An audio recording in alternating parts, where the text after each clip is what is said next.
Bonsoir à tous, bienvenue à ce flash d'information. Le président de la République, Alassane Ouattara, a reçu aujourd'hui le secrétaire général de l'Organisation de la coopération islamique. Les échanges ont porté sur l'organisation à Abidjan de la réunion ministérielle de l'OCI en juillet prochain. L'organisation va renforcer sa coopération avec la Côte d'Ivoire. Explication avec Awa Touré.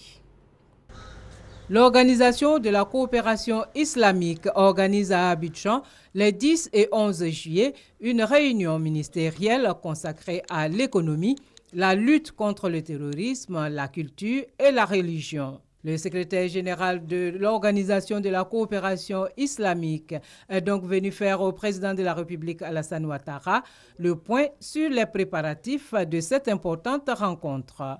L'occasion aussi pour lui d'aborder des questions liées à la coopération entre la Côte d'Ivoire et l'Organisation de la coopération islamique. Nous avons discuté de différents sujets, mais je voudrais surtout vous dire que nous avons parlé des domaines économiques, politiques et sociaux.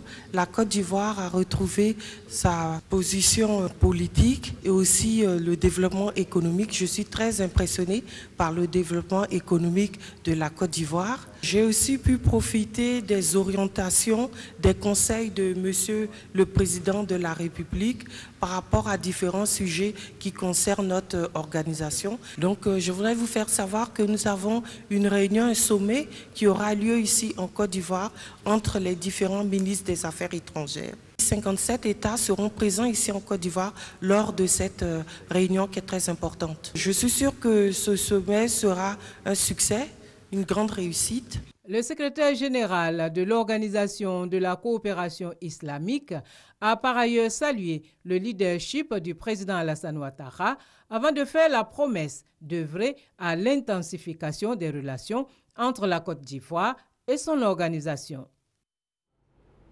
La 40e journée internationale de la femme, lancée le 1er mars dernier au Palais de la Culture, a connu son apothéose aujourd'hui à Adzopé en présence de la première dame Dominique Ouattara.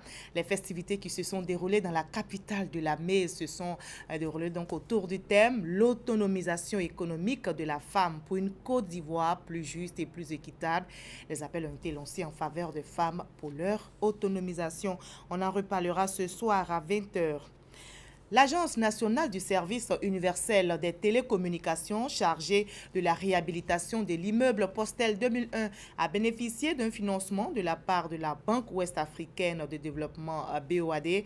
La signature de convention porte sur un prêt de 25 milliards de francs CFA. Ce prêt octroyé par la BOAD à l'État de Côte d'Ivoire servira d'une part à la modernisation de l'immeuble Postel 2001 et à l'élargissement du boulevard de Marseille à Abidjan Sud.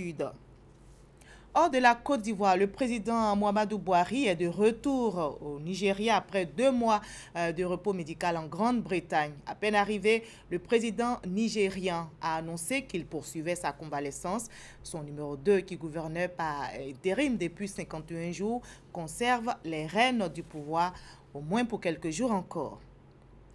Ils sont aptes à briguer la présidentielle d'avril prochain en France puisqu'ils ont obtenu les 500 parrainages d'élus nécessaires pour valider leur candidature.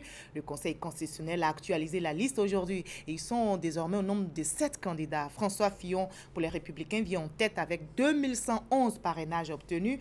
Ensuite, Benoît Hamon du Parti socialiste a réuni 1317 parrainages. Emmanuel Macron du Mouvement En Marche, 1266 signatures. Nicolas Dumont-Aignan de Debout la France, 623.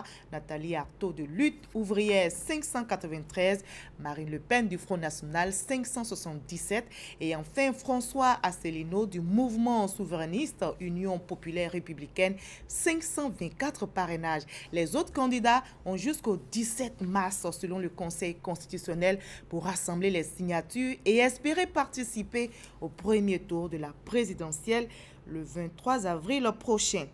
En Corée du Sud, la Cour constitutionnelle tranche, mais cette fois-ci pour entériner la destitution de la présidente Park Geun-hye, mise en cause, je rappelle, dans une affaire de trafic d'influence. La présidente déchue, qui ne s'est pas présentée devant la Cour, nie toute malversation. Avec cette destitution, elle perd son immunité et pourrait désormais être traduite. en justice. À 20h pour la suite.